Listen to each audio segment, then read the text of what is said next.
Alright, hey y'all, so today I'm going to be teaching y'all how to tie a Texas rig. So, Texas rig is a bass fishing rig, and it's one of my favorite rigs for bass fishing for a couple reasons. Number one, you can use it in a lake you fished before or a lake you've never fished before.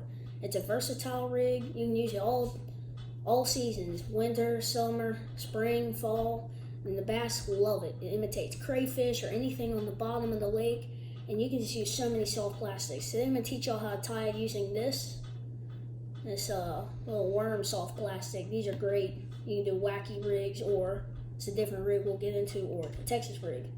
Alright, so before I do the Texas rig for y'all, I'm going to tell y'all a couple things about it. So the Texas rig, besides being great for many different things, is one of the great things about it is it doesn't get snagged easily. We make it weedless.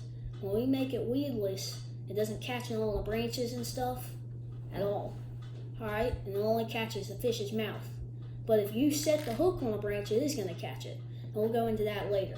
Alright, but let's get into the tying. So, the things you'll need to tie this is a bullet weight like this. It's got a hole through both ends and it looks like a bullet. You'll need a nice hook with a worm thing. So this is called a worm hook, and it's got this little notch right here. This notch right here is the most important part, arguably, for putting the soft plastic on. Of course, you'll need a soft plastic like this one, alright? Doesn't exactly have to be a worm. It could be a crayfish.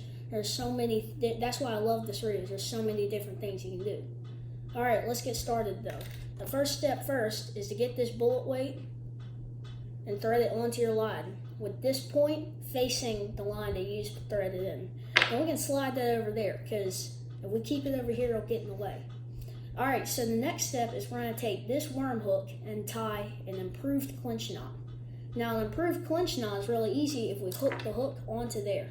Alright, if you can see the line right now though. Alright, so what I'm going to do is wrap the line right here around this line 6 times. 1, 2, 3, 4, 5, 6. Alright, so once I've wrapped it around 6 times, it's going to be a loop right here. Alright, if y'all can see that. This little loop is what we're going to thread this tag line through. Alright, you thread that. Alright, so you see, we're threading the line through that loop, and we hold it up. Alright, now, there's a little loop at the top of this line right here. We're going to thread it through that loop now. Alright, now it's threaded through that loop.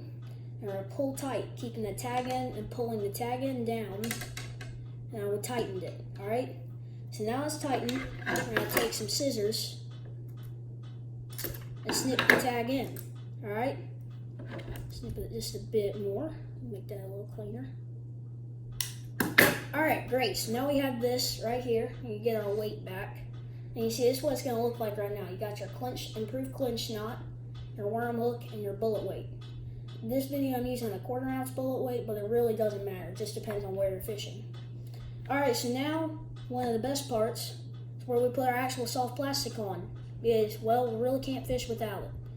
Alright, so first we need to kind of measure with our eyes. You see how long this little thing is?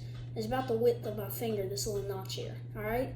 That's how far we're going to slide this up the hook in this first step. So, we take our thing and we measured that, so we're going to slide up about that much, okay?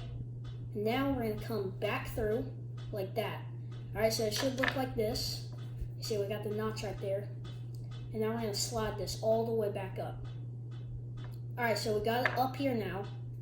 We're going to take this bottom part, alright? There are 2 ways we can make this weedless. That's where it doesn't catch on all them things in the lake. Alright, so we can go like this and push it up and then pull back down. Alright? Now, the hook has not come out the top, and here's how this way works. Alright, so you're hopping this around on the bottom of the lake, and then the bass decides to eat it, so we can slide that over there. The weight would be right here. Now the bass decides to eat it, and he comes up behind and he bites down with his lips right here to eat this thing. Or you can bite up here, same thing though. He bites down. When you set the hook, it runs into his mouth, and there comes the point of the hook right into his mouth, and you're going to catch him. Now the next way to do this is another way. The first way I learned how is instead of doing that, you're going to find where this point right here meets on the worm. You're going to find that and stick it just all the way through right there. See if y'all can see that. Alright, so it's come all the way through.